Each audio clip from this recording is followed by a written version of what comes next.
Welcome to the Crazy Dre Podcast Show, ladies and gentlemen, boys and girls of America around the world. This is me, myself, and I. Welcome to the Crazy Dre Podcast Show. Folks, as most of you guys know, I do a podcast about just about everything about politics, sports. I know I haven't been doing a lot of Detroit Lions, the Red Wings, the Pistons, because I work second shift. I can't give a good background of what's going on with those three teams, because I can't watch those games. So instead, I've been doing more stuff about ethics and morals and my own self of awareness. So today, folks, I want to concentrate on talking about maybe more like women's sports, MMA stuff. And the reason why I want to talk about this is because I've always been fascinated by people, especially men, who enjoy watching women combat fighting. And the reason why I want to talk about that, because I was always just kind of weirded out by people, especially men, who enjoy watching that. And I remember going to a guy's house, a friend's house, playing poker about 5-10 years ago. Probably about 5 years ago. And he was always talking about the MMA. And usually the main events are two guys for featherweight or heavyweight or whatever it was. But the underbelts were always about two women or a guy, two bouts of a woman, and then two guys, and then the main event. However, when they talk about these two women, half these guys thought they were hot and attractive and very good looking. And I thought that they were good looking myself. I just wonder, like, why would you want to see the girl that you are attracted to get their faces punched in? And that's what kind of fascinated me by the idea.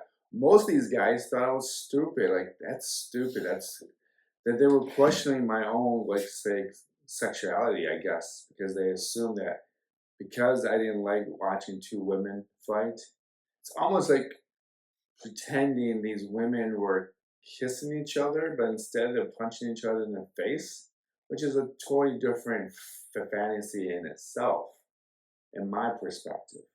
So when I see stuff like that, I notice things that are not normal. And to me, I thought that was abnormal to see men get turned on by women fighting. One, most of those women would not ever look at these guys or look at me and say, hey, I want to procreate with this guy who's profoundly weaker than I am, can't beat me up or can't defend me. And I would know from the get-go, why would I want a woman like that in the first place? Because I don't need her to tell me that she's more masculated than I am. And the other thing I found interesting of these women MMA fights was the way that they promoted these fights. Half the time they try and make them super sexy or hyper masculinity, and those are two different spectrums. You can hypersexualize somebody by making their makeup look better, their face look better. You can get them to get tanned. You can get them to have fake boobs inserted them. You can do a lot of things to make women look more attractive than they really are.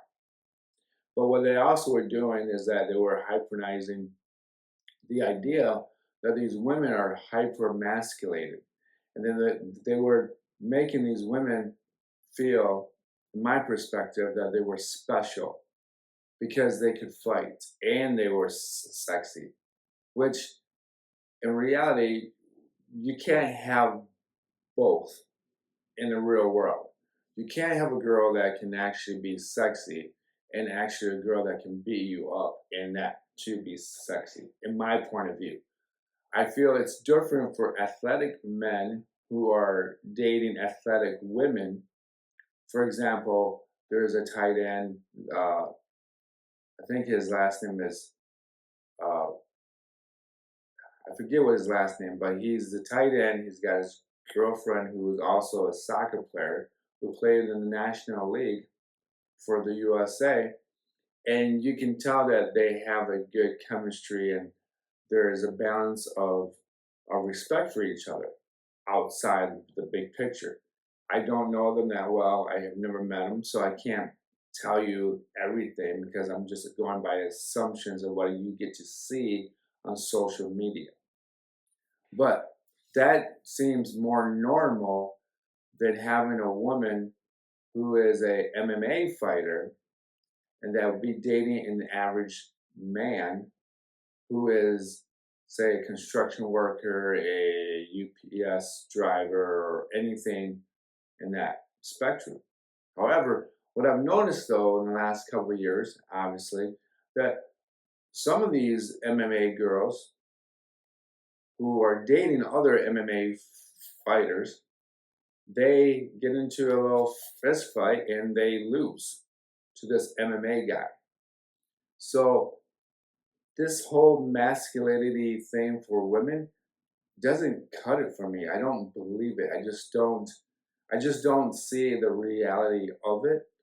I remember when Rhonda Rousey, when she was profoundly like the main subject for women UFC or women's MMA.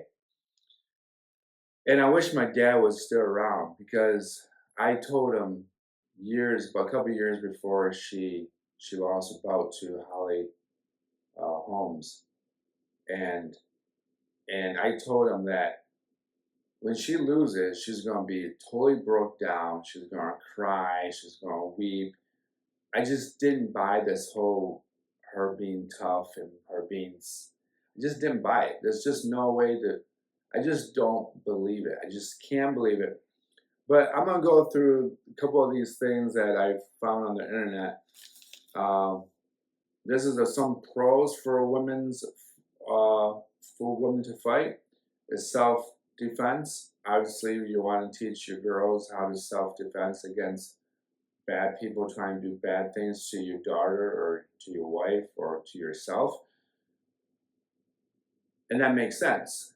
In reality, how many times do you have to remind someone that you love of the opposite sex, who is a woman, that do you remember how to fight? Do you remember how to defend yourself every time they go out? Every time that they leave the house? Every time that they go grocery shopping? Every time that they go out with the girls? Do you have to tell them every time? Or do you have to make sure they took classes and they remember how to self-defense? That's the question of the whole thing, self-defense. MMA is not really about teaching self-defense. MMA is about beating the shit out of somebody, period. That's all that really means. The second thing that they made the pros for is it installed discipline and respect. Now, I would say discipline and respect are, two different things. If you want someone to respect you for your MMA capability, yeah, you want to have someone respect you, so you train to be an MMA fighter, or you train to be a basketball player, or a ballet dancer, or a musician. You train to do that. You practice and practice. But I don't see how respect really plays into this MMA woman fighting, because the only time that she's ever going to use this is when she's competitive against another woman who's going to try to beat her up. So, but there's just a limited area of of places where you are actually going to use your MMA jiu-jitsu fighting skills. And a lot of guys are the same way. If you're a guy and you train for MMA fights and you're trained to be a jiu-jitsu fighter and all that, you're probably not going to use those moves on 99% of the other guys, because the other guys are not going to be trained to do that. And you don't have to take them down to where you get them in a chokehold and then they pass out, or any of those moves. So I feel that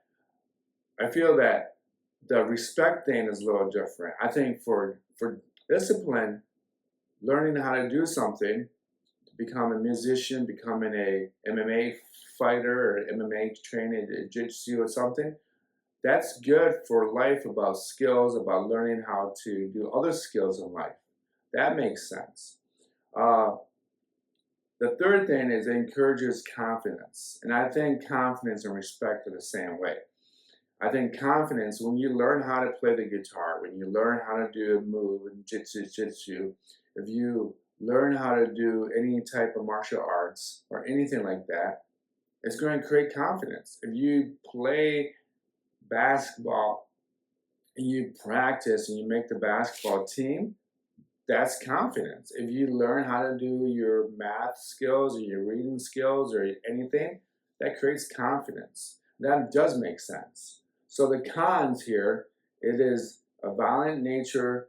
It may encourage the youth in a negative ways, which really means that if you're young and you're not mature enough and you're being trained to fight for MMA or trying to do jiu-jitsu or karate or anything, are you doing it for this so that your son or daughter can self-defend themselves or defend themselves? And then use it on a kid that has no idea what your son's doing and just taking him down and chokehold or arm barred or whatever? That makes no sense. It doesn't make sense. I did not have to learn any jiu-jitsu or any MMA or any boxing skills in school to know when a kid was trying to pick on me, and I just punched him a couple of times and it was it. That was right. That was it. I actually did feel bad about it, but I walked away from it. And so did that kid. That kid, he and I became better acquaintances with each other. We didn't become best friends, but we became better acquaintances in that classroom because I punched him. But I didn't have to learn how to defend myself. I just know how, or the situation. Now, he had a choice to punch me back a couple of times, but he didn't because he was in shock. And sometimes that's all you really need to do is punch someone once, and that's kind of it.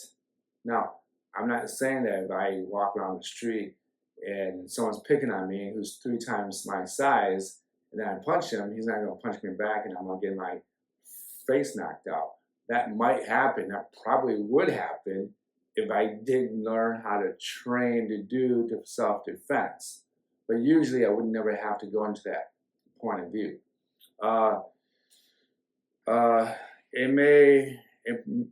The second thing that was a con was it may promote violence. So what it means is that instead of talking things over and talking to somebody and say, hey, stop picking on me. What is your problem? Get away from me. I'm going to call the police and then run. Usually what happens is that this guy, this girl will just jump the gun and just jump on this guy or jump on the girl and just go to town. And for every emotional setback that this person has, he's going to jump the gun by going into a violent stage of mode. Now, I have to be careful because I'm assuming that this happens to everybody and everything, but it probably doesn't. So I would consider it if you're got someone that has a trouble way of mentally breaking down themselves and they are emotionally imbalanced, those are the kids that I would not consider training to self-defense or take jiu-jitsu at a young age. He's just not mature enough, or she's not mature enough, or the older person is not mature enough to understand the reasons why you would go into fight mode in this situation. But to be honest with you, I've never seen a lot of people get into a lot of fights. I've never really walked in the downtown Grand Rapids or anywhere like, oh, there's a fight there, there's a fight there, there's a fight there. No, that doesn't happen. The third thing it says MMA skills may be used to assault others. Now, I already kind of talked about this, which really means that you walk around and you want to pick fights with somebody that doesn't know how to fight, and then you pick a fight, and then basically you make their lives a living hell by putting them in chokeholds or any jiu-jitsu moves or whatever. I mean, I kind of described that already. And then the fourth one is an effects on a person's health. Now, if you don't know what you're doing and you choke somebody and then you don't let go, you could pretty much kill that person. Or if you break their arm or something, or their leg or something, you can break it. And that's the issue about the sport itself. Now, some people say, well, Joe Rogan promotes it. Well, remember something. There's something I remember listening to Joe Rogan. And Joe Rogan said this. When he was training, and he was 19 years old, or some very young age, and he got into a fight, and he was doing a jiu-jitsu tournament, and his opponent didn't get up. He knocked him out, he stone-cold him, he gave him a good old punch, or whatever he did. And he didn't get up, and he felt real bad. He really did. And that's how you know that Joe Rogan isn't that crazy. And when he went back to his trainer, his coach said, some people don't get back up. And that's just the way it is. And it's true. So understand that I don't like watching women's MMA fights. I just don't think it's entertaining. I think it's just kind of hogwash. I would say hogwash. I don't know if that's a Dutch phrase or whatever, but I was raised by Dutch folks. But I find it interesting that people enjoy that, and as I take a little second break of my coffee. So I also looked up some stuff about the conscious mind of a man and what kind of man likes to watch women fighting. So based on this psychology view of men watching women fighting, it exhibits to psychiatrists, it exhibits potential problems, behaviors, to aggression, power dominance, and lack of empathy.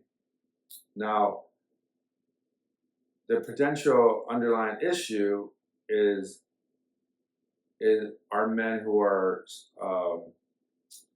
misogynists, and they have a strong dislike of or hatred towards women, which can manifest in finding violence against women's existing anywhere. Now,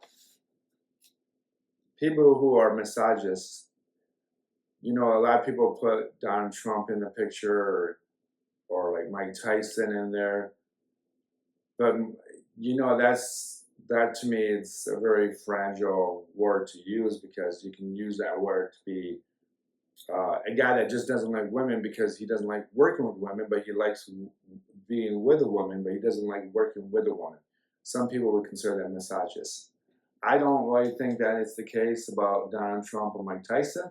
I think they are a little bit piggish guys, but most guys are piggish. Did they get away with some stuff? Maybe, maybe not. I'm not a lawyer, so that's something that I would, question the word misogynist.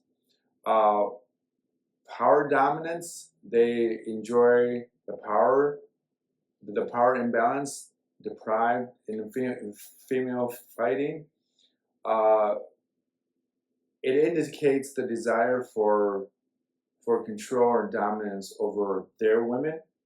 So what that means is that when they see two women fighting and they have two women dominate, or what they have a woman dominate over another woman, they saying in that guy's brain, who is probably unhealthy brain set, he enjoys watching two women fight because he's imagining the idea of him dominating his girlfriend or his wife or women in general because he dislikes that woman or he dislikes a woman in his life. So that is another scenario that I can't really tell you about because I'm not a psychiatrist, but that's something that I wanted to address with this podcast episode.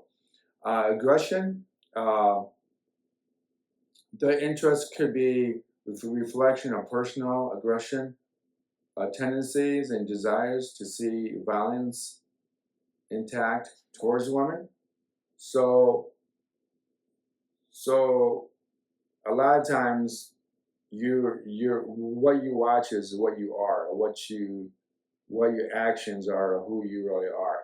That's kind of what most people would tell you, psychiatrists, maybe the FBI. I don't know. Again, I'm not an FBI or a psychiatrist. I'm just doing some research, some reading. And remember, the reason why I'm doing this podcast because I don't really understand why people like watching women fighting. It's not a turn on. I just don't get it. So this is why this podcast is set up this way.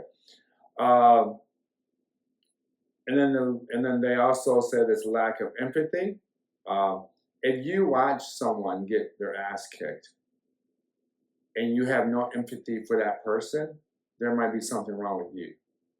Now, obviously, if someone is obviously guilty for killing 35 women like Ted Bundy, your empathy would be less likely for Ted Bundy.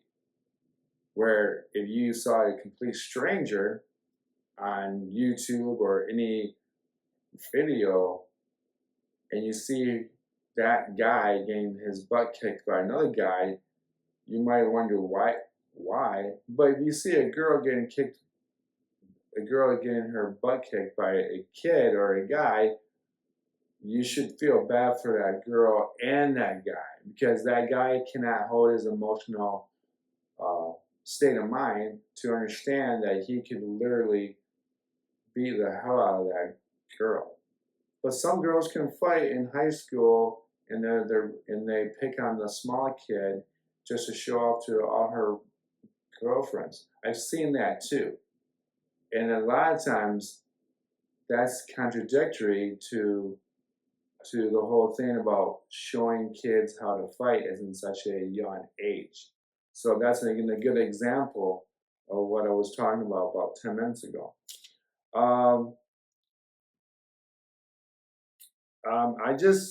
I think what I'm going to do is really ask you, what do you think? And I've seen people, I looked on Reddit, I didn't really ask, I just did a lot of reading on Reddit.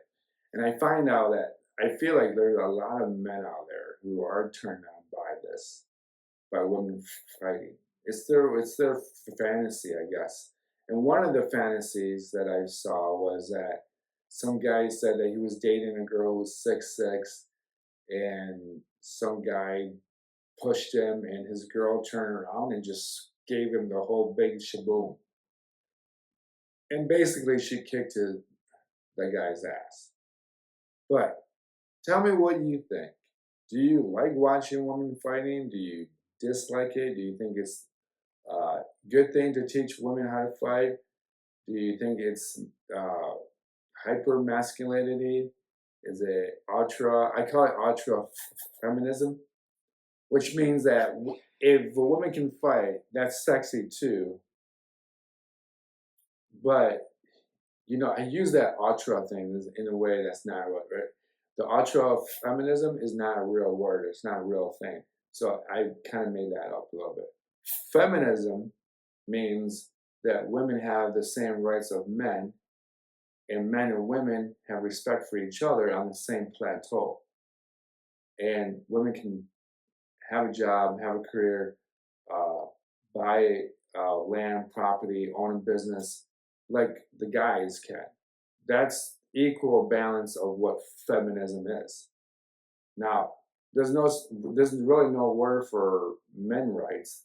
We just have those rights. So we call men who are also believe in women's rights feminist.